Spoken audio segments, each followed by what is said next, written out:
Good morning 12th class. कैसे हो बच्चों? आई होप कि आप बहुत अच्छे होंगे। ठीक है, तो आज का जो हमारा टॉपिक है वो है आपका हार्डी विनबर्ग सिद्धांत। ठीक है, क्या है? हार्डी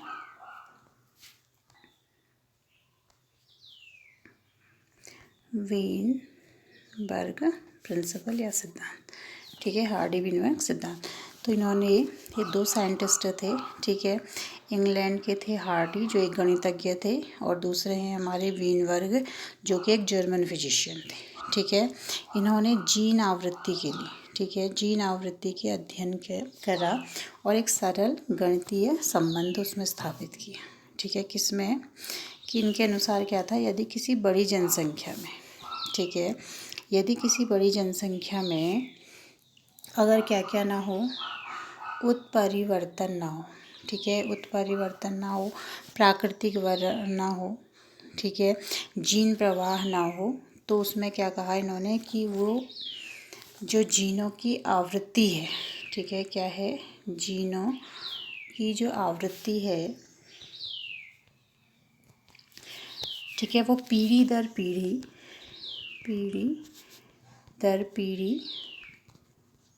ठीक है, पीढ़ी दर पीढ़ी क्या बनी रहती है? स्थिर बनी रहती है। ठीक है, फिर से बता देते हैं क्या कहा। ये दो साइंटिस्ट थे, एक है हार्डी, ठीक है, इंग्लैंड के गणितज्ञ, दूसरे क्या है? फिजिशियन विनबर्ग जर्मनी के। तो इन्होंने क्या करा? जीन की आवृत्ति में के लिए, ठीक है, जीन की आवृत्ति के लिए एक गणितीय सिद्धांत दिया, और उन्होंने कहा कि एक बड़ी जनसंख्या में अगर क्या हो, उत्परिवर्तन ना हो, ठीक है, क्या क्या ना हो? एक तो उत्परिवर्तन ना हो, ठीक है, और प्राकृतिक वर्ण ना हो, तो क्या होगा? जीन की जो आवृत्ति है, ठीक है, जीन की जो आवृत्ति है वो क्या रहती है? पीढ़ी दर पीढ़ी स्थिर बनी रहती है। ठीक है, पीढ़ी दर पीढ़ी स्थिर बनी रहती है। फिर से बता देते हैं आपको। ठीक है, हार्डी विनबर्ग दो साइंटिस्ट है। इन्होंने क्या किया? जीन की आवृत्ति का अध्ययन किया और उसके लिए एक सूत्र इन्होंने स्थापित किया। सूत्र है आपका p² + 2pq + q²। ठीक है, q² फिर से लिख देती हूँ। ठीक है, p² + 2pq + q² = 1। ठीक है, तो इनका जो फॉर्मूला था वो था आपका p² + 2pq + q²।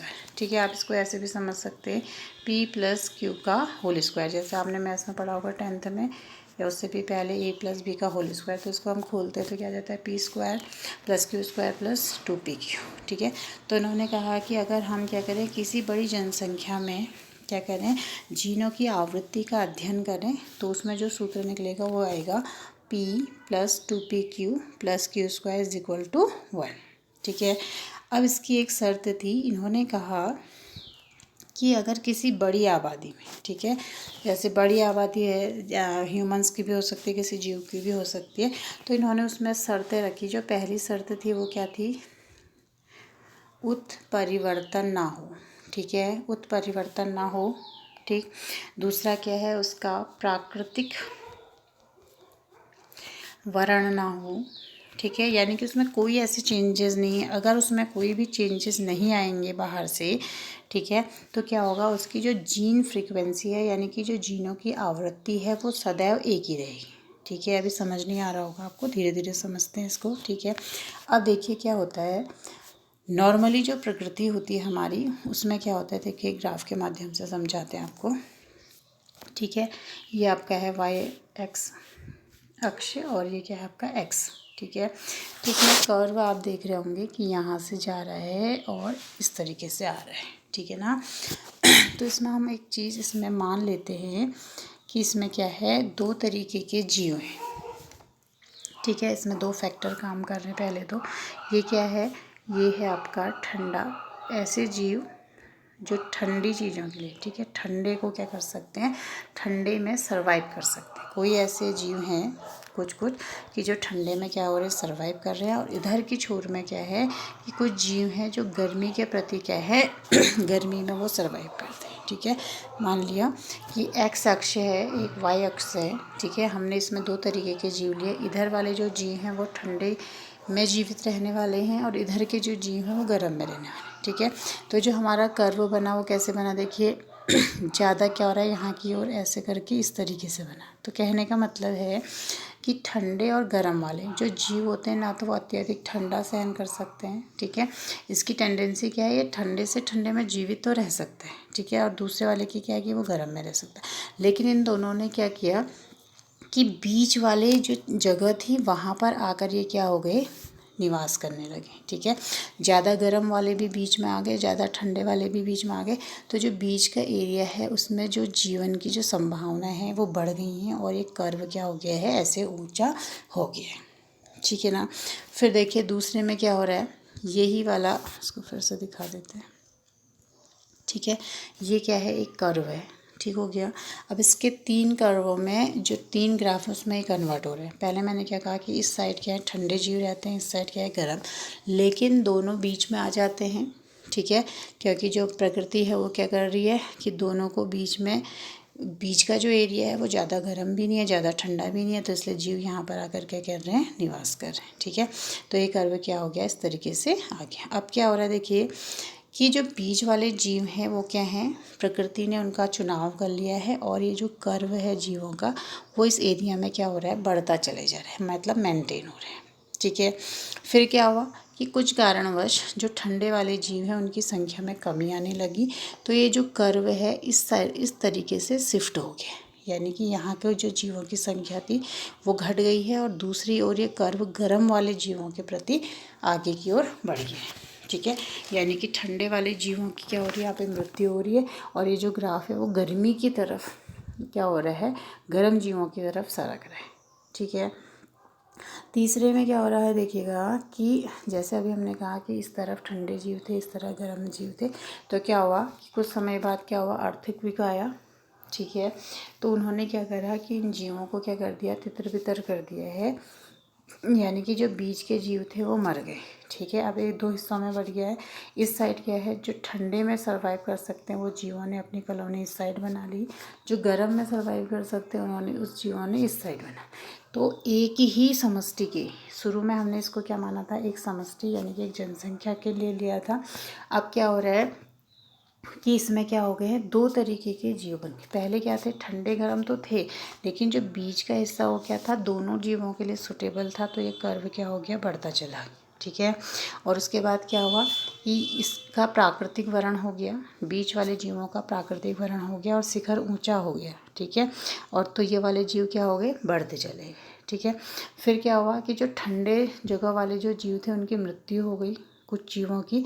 तो क्या हुआ, गर्मी वाले जीवों का प्राकृतिक वर्ण ज़्यादा हो गया, तो ये जो कर्व है वो इस साइड को सरक गया, है ना। अब क्या हो रहा है, अर्थक्वेक या कोई भी प्राकृतिक आपदा के कारण क्या हो रहा है, इसका जो जीव है तितर बितर हो गए, ठीक है। कुछ जीवों ने क्या कर लिया, ठंडे की ओर सर्वाइव करने वाले इस साइड आ गए हैं और गर्मी में सर्वाइव करने वाले इस साइड आ गए, ठीक है। तो यहाँ पर क्या हो गया कि एक जो समष्टि थी उसके क्या हो गए, 2 कर्व बन गए, ठीक है। तो ये क्या हो गया आपके कि शुरू में तो एक समष्टि थी ये, ठीक है। लेकिन क्या हुआ कि इस साइड ठंडे जीव थे, इस साइड गर्म जीव थे, कुछ भी हो सकता है। हम यहाँ पे समझाने के लिए आपको बोल रहे हैं कि मैंने कहा कि इस वहाँ पे ठंडे जीव थे, यहाँ पे गर्म जीव थे। लेकिन क्या हुआ कि जो एनवायरनमेंट था वो क्या हुआ, ना तो ठंडे जीवों को उसने वो करा ज़्यादा, ना गर्म जीवों को। प्रकृति ने क्या किया, जिसमें दोनों गुण थे उनको क्या कर लिया है, पसंद कर लिया है और वो जीवों ने अपनी संख्या बढ़ाई। तो कर्व क्या हो गया, ऊंचा होता चला गया। फिर क्या हुआ कि कुछ प्रकृति में ऐसे कारण है, ठंडे वाले जो जीव थे वो मरने लगे और गर्मी वाले जीव थे जीवित रहने लगे। तो एक कर्व क्या हो गया, एक दिशा को क्या हो गया, सरक गया, ठीक है, शिफ्ट हो गया, ठीक। अब हमने क्या कहा कि कुछ प्राकृतिक कारणों के कारण ये जो जीव थे, बीच के जो जीव थे, इनकी डेथ हो गई और इस जो शुरू की जो समष्टि थी वो क्या हो गया, 2 हिस्सों में बट गई। यानी कि उनके क्या हो गया, 2 हिस्सों में बढ़ गई। शुरू में जबकि वो क्या थी, एक ही सी, ठीक है। हम इस पूरे में क्या देख रहे हैं कि बात हम किसकी कर रहे हैं, इसकी ही कर रहे हैं, इसी से ये कन्वर्ट हो रहा है, ठीक है। तो इसमें क्या थे, 2 तरीके के जीव थे, ठंडे गर्म जीव थे, लेकिन प्रकृति ने किनको चुना, जिसमें दोनों ही कैरेक्टर थे। फिर क्या हुआ, प्रकृति ने जिन दोनों कैरेक्टर वाले जीवों का प्रकृतिकरण किया, उनकी संख्या बढ़ती चली गई, तो ग्राफ क्या हो गया, ऊंचा हो गया। फिर क्या हुआ, कुछ प्राकृतिक कारण की वजह से जो ठंडे वाले जीव थे, ठीक है, कैरेक्टर तो दोनों में आगे थे, लेकिन कुछ जीव की इनकी मृत्यु हो गई, और ये क्या हो गया, गर्म वाले साइड को क्या हो गया, ये सरक गया। लास्ट में क्या हुआ, कुछ प्राकृतिक कारणों की वजह से बीच वाले जो जीव थे उनकी क्या हो गई है, मृत्यु हो गई है, और ये जो समष्टि है ये 2 भागों में बढ़ गई है। ठीक है, अब क्या होगा, इधर वाली क्या करेगी, अपनी नई समष्टि बना देगी, और इधर वाली क्या होगी, नई समष्टि बना देगी। ठीक है ना। तो ये क्या है, ये तो जनरल सी बात है, जो हमने अभी तक क्या पढ़ा था, डार्विन लॉ पढ़ा था कि किसी भी समष्टि में क्या होता है, धीरे धीरे क्रमिक परिवर्तन होते हैं। समष्टि मतलब समुदाय, ठीक है। तो उसमें क्या होता है कि धीरे धीरे चेंजेज आते हैं, और एक दिन चेंजेस क्या हो जाते हैं, नई जातियों को क्या करते हैं, क्रिएट करते हैं। समझ गए ना। और उसमें क्या होता है, जो भी गुण अच्छा होता है उसको प्रकृति क्या कर देती है, उसका चुनाव कर देती है, और वो गुण आगे पीढ़ी में क्या होता है, बढ़ते चले जाते हैं। ठीक है, समझ गए इतना। लेकिन जो हार्डी वीनबर्ग है वो क्या कह रहे हैं कि अगर इन सारी चीज़ों को हम हटा दें, ठीक है, जैसे इस चित्र में थोड़ा सा और समझा देते हैं आपको। देखिए इसमें क्या हो रहा है कि पहली जो पॉपुलेशन थी हमारी, जो ये येलोविश वाली है, ये थी, ठीक है। फिर क्या हुआ, बीच वाले का प्राकृतिक वर्ण हुआ, तो इसका टॉप क्या हो गया, ज़्यादा, कि इसमें जीवों की संख्या बढ़ने लगी। फिर क्या हुआ, कुछ कारणों की वजह से ये जो एक ही समष्टि है ये 2 भागों में बट गई, जो अभी हमने पहले बताया था आपको। तो ये क्या हो रहा है, प्राकृतिक वर्ण के द्वारा ऐसा हो रहा है। ठीक है, क्योंकि प्रकृति में हमेशा क्या रहते हैं, चैलेंजेस रहते हैं। जो जीव उन चैलेंजों को एक्सेप्ट करता है या उसको झेलने की क्षमता रखता है, वो जीव आगे बढ़ता चला जाता है, और उनमें नई जातियाँ विकसित होती है। यही हमने क्या पढ़ा अभी तक, डार्विन लॉ में पढ़ा। लेकिन जो हमारे हार्डी वीनबर्ग हैं वो क्या कह रहे हैं कि अगर कोई समष्टि है, ठीक है, कोई ऐसा समुदाय है, बड़ा समुदाय होना चाहिए, ठीक है, तो उसमें क्या हो रहा है, पहले हमने क्या कहा, डार्विन लॉ के अकॉर्डिंग क्या होता है कि कोई भी जीव संतान उत्पन्न करने की उसमें क्या होती है, अपार क्षमता होती है। ये पढ़ा है आपने एक पॉइंट। दूसरा क्या पढ़ा है कि उसमें क्या होता है, संघर्ष होता है। संघर्ष भी 2 तरीके का होता है, एक तो अपनी ही जाति से होता है, दूसरा अन्य जातियों के साथ होता है। ठीक है, तीसरा क्या होता है कि उनका जो जीवों में क्या होते हैं, जिस जीवन संघर्ष से बच गए और प्रकृति के अनुकूल हो जाते हैं, तो उनका क्या होता है, प्राकृतिक वर्ण हो जाता है। और फिर क्या होता है, जब प्राकृतिक वर्ण हो जाता है तो वो करैक्टर अनुवांशिक करैक्टर के रूप में नई जातियों में चले जाते हैं, मतलब नई पीढ़ी में चले जाते हैं, और क्या हो जाता है, कुछ नए जीवों का विकास होता है। ठीक है, तो उससे नई जातियाँ बनती, ये हमने पढ़ा है डार्विन लॉ में। ठीक है, लेकिन हार्डी वीनबर्ग क्या कह रहे हैं कि अगर किसी बड़ी समष्टि में क्या हो रहा है, ये सारी चीज़ों को अगर हम हटा देते, कौन कौन सी चीज़ें हैं कि उसमें क्या हो रहा है, उत्परिवर्तन भी ना हो, प्राकृतिक वर्ण भी ना हो, ठीक है, और जीन पलायन भी ना हो, ठीक, तो उस समष्टि में क्या कह रहा है कि जो हमने भी फॉर्मूला दिया था, p² + 2pq + q² = 1, यानी कि ये क्या होगी, अगर किसी बड़े समुदाय में डार्विन के जितने भी लॉज हैं वो काम नहीं करेंगे, तो क्या होगा, वो उसके जो जीन आवृत्ति हैं, मतलब जो उसके गुण हैं, पैतृक गुण हैं, वो हमेशा क्या बने रहेंगे, एक जैसे ही बने रहेंगे। ठीक है, तो इसमें क्या कह रहा है, नो सिलेक्शन, यानी कि प्रकृति में सिलेक्शन नहीं होना चाहिए। ठीक है, कोई नया सिलेक्शन नहीं होगा प्रकृति के द्वारा। दूसरा क्या हो गया, नो म्यूटेशन, यानी कि उसमें कोई भी उत्परिवर्तन नहीं होगा, जो हार्डी वीनबर्ग के अकॉर्डिंग हम मान रहे हैं। और क्या हो रहा है, नो माइग्रेशन। ठीक है ना, बीच में देख रहे हो नदी दिख रही है, यहाँ के जीव है, यहाँ के जीव, तो कह रहा है कि अगर समष्टि ये वाली है तो यहाँ के जीव यहाँ नहीं आने चाहिए, अगर ये वाली समष्टि की बात कर रहे हैं तो यहाँ के जीव यहाँ नहीं आने चाहिए। ठीक है, माइग्रेशन समझते हैं ना, एक स्थान से दूसरे स्थान में, जैसे ह्यूमन माइग्रेशन क्या होता है, गांव से शहरों की ओर जाते तो पलायन हो गया, ऐसे यहाँ पे क्या हो रहा है, तो जहाँ पर वो जाते हैं महानगरों में क्या होता है, जो पॉपुलेशन है वो बढ़ जाती है, गाँव की घट जाती है। तो यहाँ पर भी यही कह रहा है कि अगर हम अकॉर्डिंग टू हार्डी वीनबर्ग के बारे में जो इक्विलिब्रियम उन्होंने दिया है, p² + 2pq + q, तो वो कह रहा है कि अगर उसमें नेचुरल सिलेक्शन भी ना हो, उत्परिवर्तन भी ना हो, माइग्रेशन भी ना हो, यानी कि एक जाति के जो जीव हैं उनकी जो अलग अलग वैरायटी अगर वो मैचअप ना हो, एक दूसरे के साथ ना जाए, उसी समुदाय से बाहर ना जाए, और उस समुदाय का कोई भी जीव बाहर ना जाए। उस समुदाय की जो बात कर रहे हैं उसमें कोई नया जीव आना भी नहीं चाहिए, ठीक है, और उस समुदाय से किसी जीव को बाहर भी नहीं जाना चाहिए, ठीक है। और क्या होनी चाहिए, जो पॉपुलेशन होनी चाहिए वो लार्ज होनी चाहिए, बड़ी होनी चाहिए, ठीक है, तभी वहाँ पर हार्डी बीनबर्ग लॉ क्या करेगा, काम करेगा। और कह रहा है रैंडम मीटिंग होनी चाहिए। रैंडम मीटिंग मतलब कि कोई भी किसी के साथ क्या कर सकता है, मीट कर सकता है, ठीक है। तो क्या होगा, जीन आवृत्तियाँ हमेशा क्या रहेंगी, बनी रहेंगी, ठीक है। जितने भी ये हार्डी बीनबर्ग ने जो भी इसमें शर्तें रखी है, ये एक्चुअली क्या होती हैं, लागू नहीं होती। तो हार्डी बीनबर्ग सिद्धांत क्या है, कल्पना है जो ये बताती है कि अगर किसी समुदाय में हम क्या करें, कोई भी परिवर्तन ना करें, तो उनकी जो जीन आवृत्तियां हैं वो पीढ़ी दर पीढ़ी बदलती नहीं है। लेकिन ऐसा पॉसिबल नहीं है, क्योंकि हमने क्या पढ़ा है, डार्विन लॉ पढ़ा है, ठीक है, जैव विकास को हम पढ़ रहे हैं। तो हम क्या पढ़ रहे हैं कि कुछ समय के लिए उत्परिवर्तन ना भी हों, तो लेकिन आने वाले समयों में क्या होते हैं, उत्परिवर्तन हमेशा होते हैं और नई जातियों का निर्माण होता है, और कुछ ना कुछ विभिन्नताएं अवश्य आती हैं, ठीक है।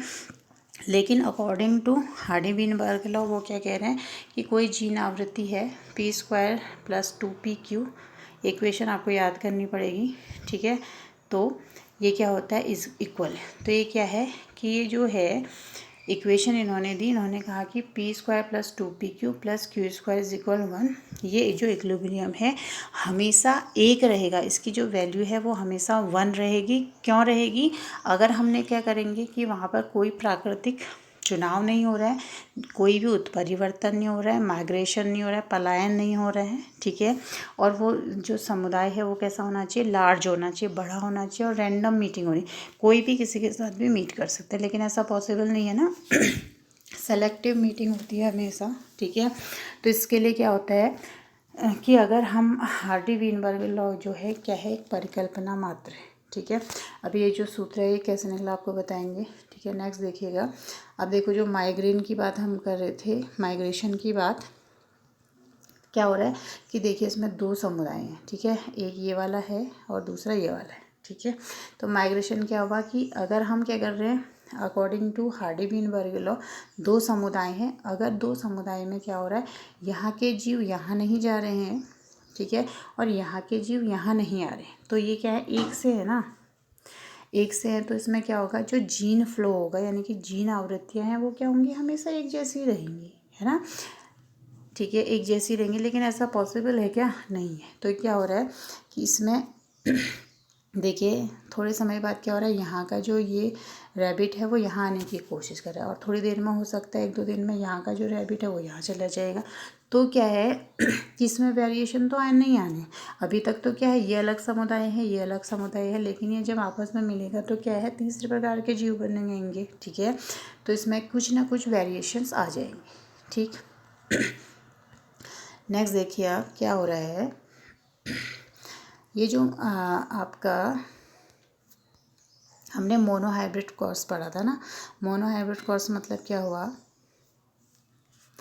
कि हमने क्या लिया था, टीटी, मटर के पौधे की याद है, लंबे के लिए हमने टीटी लिया था, और बौने मटर के लिए क्या लिया था, स्मॉल टी, ठीक है। तो हमने क्या लिया कि इसमें दो तरीके के हमने करेक्टर ले लिए, ठीक है। पहले जो F1 जनरेशन होती है उसमें हमेशा क्या बनता है, संकर लंबा बनता है, लेकिन जब हम नेक्स्ट बात करते हैं तब क्या बनता है, देखिए टी बनेगा शुद्ध लंबा, इधर बनेगा शुद्ध बौना, और बीच में क्या बनते हैं, संकर लंबे बनते हैं, ठीक है, ठीक।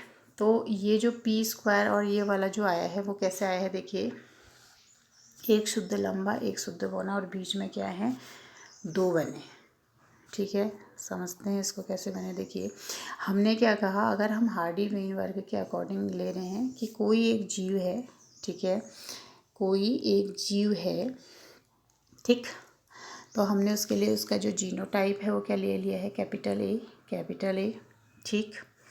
और दूसरा जो हमने जीव लिया है वो क्या लिया है, स्मॉल ए, ठीक। अब जो कैपिटल है, उसकी हम जो फ्रीक्वेंसी है, जीन फ्रीक्वेंसी यानी कि आवृत्ति जो है उसको क्या मान ले रहे हैं, पी मान ले रहे हैं, ठीक है।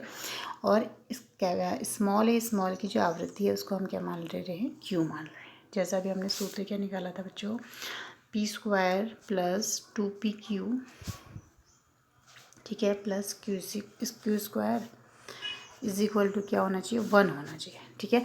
तो हम क्या कह रहे हैं कि जो हमारी दो तरीके के जीव हैं किसी समुदाय में, तो उसमें हमने क्या ले लिया कि किसी जीव का जो जीनोटाइप है वो क्या है, कैपिटल ए है, तो उसके लिए हम जीन आवृत्ति क्या मान ले रहे हैं, पी मान ले रहे हैं, ठीक है।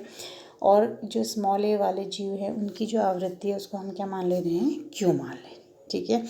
अब अगर हम इसमें फर्टिलाइजेशन कराएंगे मोनोहाइब्रिड क्रॉस की तरफ, तो पहली जनरेशन क्या आएगी, पी क्यू आएगी, ठीक है ना। प्रभाविता का नियम यहाँ पे लागू होगा, है ना। जब इसमें हम दोबारा मीट कराएंगे तो देखिए क्या होगा, ये वाले जो हैं ये क्या हैं, कैपिटल ए को शो कर रहे हैं, ठीक है। और ब्लू वाले जो है वो क्या कर रहे हैं, स्मॉल ए को शो कर रहे हैं, ठीक है। तो क्या हुआ पहले जनरेशन में, तो क्या आया देखिए, ए कितना आया 0.6। अगर हम इस समष्टि को, इस संख्या क्या मान लें, 100 मान लेते हैं, चलिए ठीक है 100 मान लेते हैं। अब देखिए जो येलो वाले हैं वो कितने ज़्यादा मात्रा में दिख रहे हैं, तो उसको हम मान लेते हैं आपका 60%, ठीक है। और ये ब्लू वाले कम है तो इसको हम मान लेते हैं 40%, ठीक है। चलो फिर से बना देते हैं इसको। ये वाले जो हैं ये हैं आपके 60%, ठीक है। और ये वाले जो हैं ब्लू वाले ये हैं आपके 40%, ठीक है। अब हमने क्या कहा, जो येलो वाले हैं उसको हमने क्या माना है, वो ए है, इसका जीनोटाइप ए है, लेकिन इसके लिए जीन आवृत्ति हम क्या मान रहे हैं, पी मान रहे हैं, है ना। और ये जो ब्लू है ये क्या हो गया हमारा स्मॉल ए हो गया, ठीक है, स्मॉल ए। और इसके लिए हम क्या मान रहे हैं, आवृत्ति क्यू मान रहे हैं, ठीक है। आवृत्ति मतलब क्या हुआ, जो आवृत्ति है वो क्या हुआ कि इसका ये जैसे हमने दो तरीके के यहाँ पे करेक्टर लिए, एक जीव का जो जीनोटाइप है ए है, ठीक है, उसमें कुछ क्या पर्टिकुलर जीन है, तो उसको हमने उसकी जो फ्रीक्वेंसी है, मतलब कि नेक्स्ट पीढ़ी में आने वाली गुण की जो फ्रीक्वेंसी है, आवृत्ति है, वो क्या होगी, पी होगी। और स्मॉल के लिए क्या होगी, क्यू होगी, ठीक है। इसके जो करेक्टर आएंगे उसकी आवृत्ति हमने क्या मान ली, क्यू मान ली, ठीक है।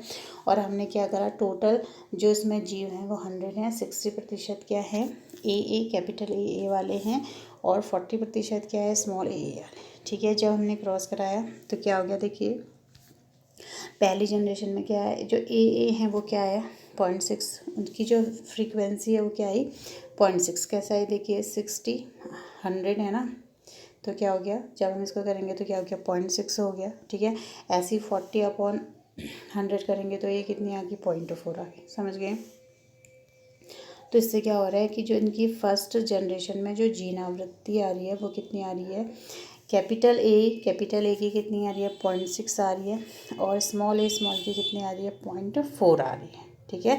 और बीच में जो नए संयोजन बनेंगे, यानी कि इन दोनों के बीच के कैपिटल ए और स्मॉल ए, वो अभी फ़िलहाल 0 में, क्योंकि F1 जनरेशन में क्या हो रहा है कि अभी हम किसकी बात करें कि ए इतना है और स्मॉल ए उसका इतना है, ठीक है। अगर हम इनमें क्या करते हैं, आपस में क्रॉस कराते हैं, ठीक है, क्योंकि रैंडम मीटिंग हमने करानी है, कोई किसी के साथ भी क्या कर सकता है, मीट कर सकता है। तो क्या हो रहा है देखिए कुछ जो जीव हैं वो तो कैसे होंगे, शुद्ध होंगे ए वाले, और कुछ जीव क्या होंगे, स्मॉल ए वाले जीनोटाइप वाले होंगे, ठीक है। लेकिन जो बीच के जो आएंगे वो कैसे आएंगे, विषम युग्मक आएंगे, ठीक है, विषम वाले आएंगे, यानी कि ये तो हो गए शुद्ध, ये भी हो गए शुद्ध, ये क्या आएंगे, संकर आएंगे, ठीक है। तो इनकी जो आवृत्ति आएगी वो कैसी आएगी, जीन आवृत्ति देखिए इसमें ए में कितनी आई 0.36 आई, यहाँ ए की कितनी आई है 16 आई है, और बीच में क्या आई है 0.48, ठीक है ना। अब इसको देखिए, हमने जो सूत्र पढ़ा था वो पढ़ा था P square plus q square plus 2ab और इज इक्वल 1 होना चाहिए, ठीक है। तो ऊपर अगर हम देखें देखिए तो हमारा क्या था कि 60 हमने कितने जीव लिए थे, 100 लिए थे, इज इक्वल 1 होना चाहिए था, ठीक है ना। नीचे अगर हम यहाँ पर देखते हैं 0.6 प्लस 0.4, ठीक है, तो क्या आ जाएगा 1 आ जाएगा, है ना। क्या आएगा 10 आएगा ना, 1.0, तो इक्वल टू 1 आ गया, ठीक। अगर हम नेक्स्ट जनरेशन में यहाँ पर देखें, मतलब कहने का है जो इक्विलिब्रियम है वो हमेशा 1 आना चाहिए। तो अगर हम इन तीनों को जोड़ेंगे तो क्या होगा 0.36 प्लस 0.48 प्लस 16, तो ये भी क्या आएगा हमेशा 1 आएगा, ठीक है। तो कहने का मतलब है किसी बड़े समुदाय में अगर हम दो जीव ले रहे हैं, ठीक है, एक क्या है कैपिटल ए वाला है, दूसरा क्या है स्मॉल ए वाला है, इसकी फ्रीक्वेंसी हमने क्या मान ली, पी मान ली, जीन आवृत्ति क्या मान ली, पी मान ली, इसकी क्या मानी हमने, क्यू मानी, ठीक है। तो इन दोनों के जीन की जो आवृत्तियों का योग होगा वो हमेशा एक होगा, और उसकी कंडीशन क्या है according to Hardy Weinberg law, कि उसमें कोई भी उत्परिवर्तन नहीं होना चाहिए, कोई भी प्राकृतिक वर्ण नहीं होना चाहिए, कोई भी माइग्रेशन नहीं होना चाहिए, ना जीव अंदर आ सकता है समुदाय से बाहर का जीव, और ना समुदाय का कोई भी जीव बाहर जा सकता, ठीक है। तभी ये जो इक्विलिब्रियम है p² plus q² plus 2pq वो क्या रहेगा हमेशा एक रहेगा, ठीक है। तो ये क्या है हार्डी विनबर्ग लॉ है, ठीक है। लेकिन इसमें क्या हो रही हैं, शर्तें लागू हो रही हैं, ठीक। तो यार चित्र में देखिएगा हमने क्या लिया, देखिए हार्डी विनबर्ग इक्विलिब्रियम क्या है, p² plus 2pq plus q² is equal 1, ठीक है। ये मेंटेन रहेगा, कब मेंटेन रहेगा, जब किसी बड़े समुदाय में ना तो उत्परिवर्तन होगा, ना ही प्राकृतिक वर्ण होगा, ना ही माइग्रेशन होगा, तो इनकी जो जीन आवृत्तियां हैं वो उस बड़े समुदाय की वो हमेशा एक रहेंगी, ठीक है। उसमें कोई नया परिवर्तन नहीं आएगा, किसके अकॉर्डिंग, हार्डी विनबर्ग लॉ के अकॉर्डिंग या इक्विलिब्रियम सिद्धांत के अकॉर्डिंग, ठीक है। ठीक है, किसने दिया है, हार्डी ने दिया, जो कि गणितज्ञ थे, और विनबर्ग क्या थे, फिजिशियन थे। तो दोनों ने मिलकर जीन आवृत्ति के लिए की गणितीय संबंध निकाला, ठीक है। उन्होंने क्या कहा, p² plus q² plus 2pq is equal हमेशा क्या होगा, एक होगा, ठीक है। इसमें देखिए दो तरीके के हमने जीव बनाए थे, तो एक साइड क्या होंगे, स्पर्म होंगे, ठीक है, यानी कि नर होंगे, और दूसरी ओर एग हैं तो क्या होगा, मादा होगी, ठीक सी बात है। ये हमने क्या करा, इसको चेकर बोर्ड में बना रहे हैं, ठीक है।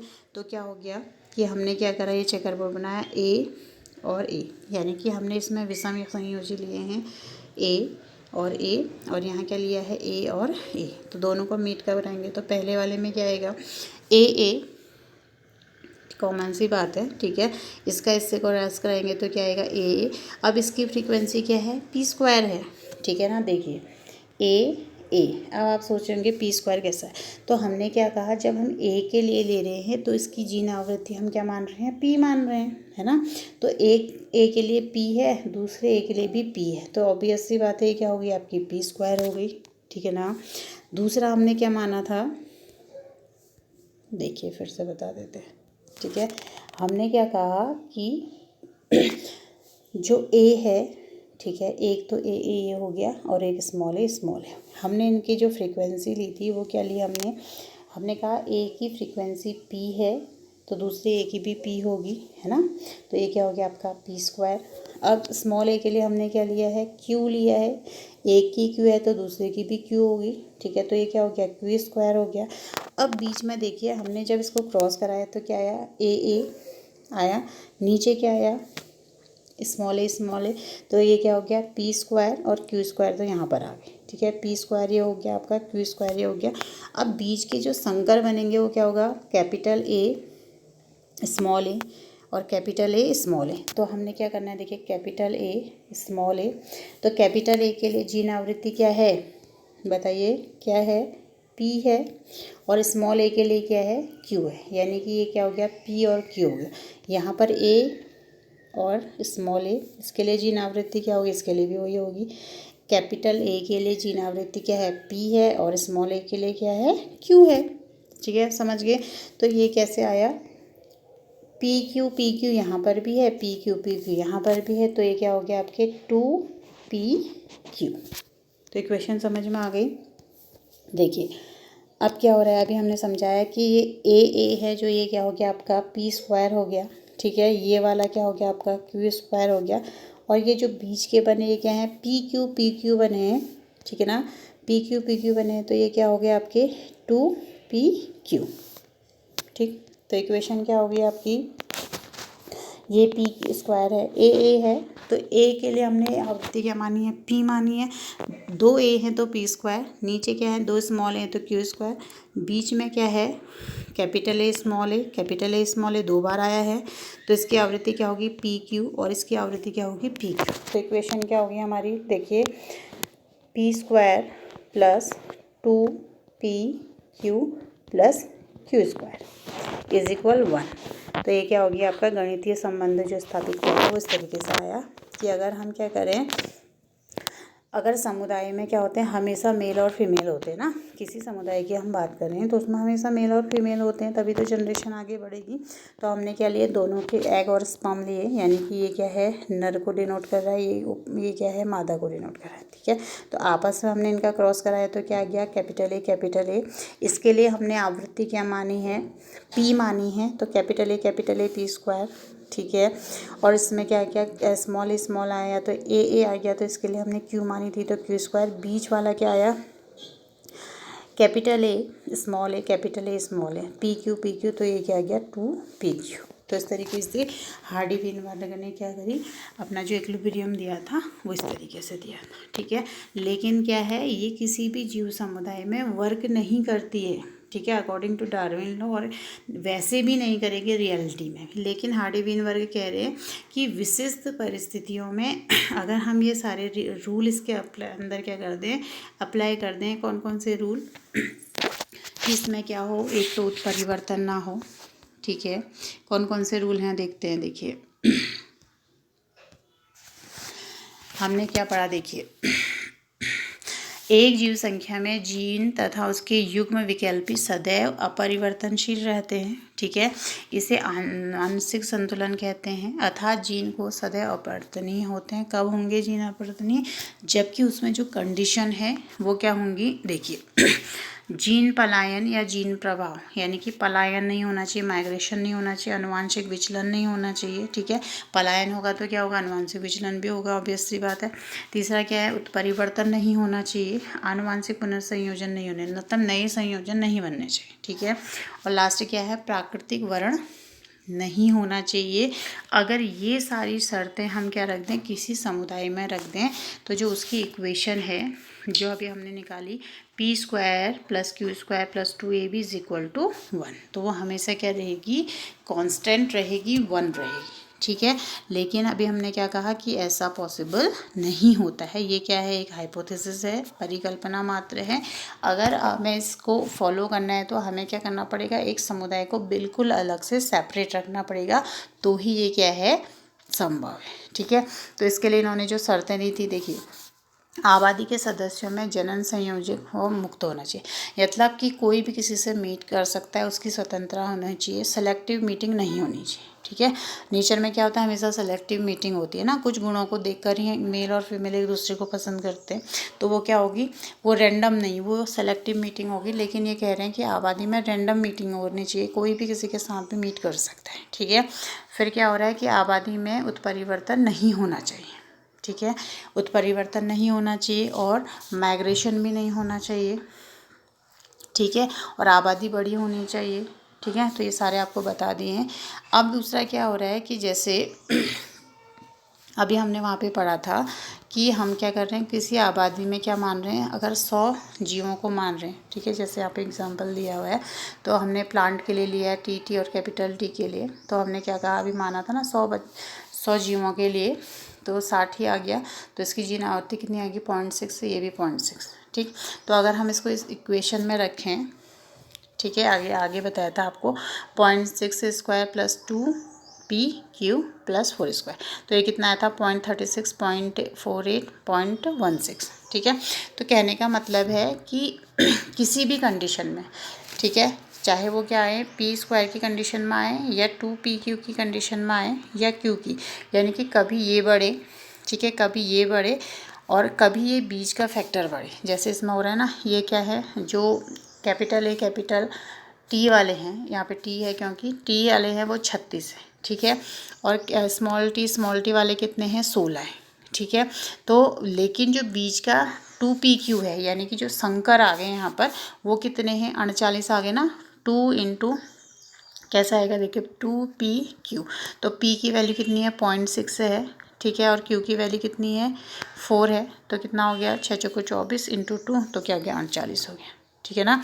तो इसका मतलब क्या है कि कभी या तो क्या हो सकती है, ए की संख्या ज़्यादा हो सकती है, या इसकी संख्या हो सकती है, या जो 2pq है यानी कि जो संकर है, ठीक है, पहले संख्या इसकी ज़्यादा थी, इसकी कम थी, ठीक है, ये थे ही नहीं, है ना, बीच वाले तो थे ही नहीं, ये तो नेक्स्ट जनरेशन में आए।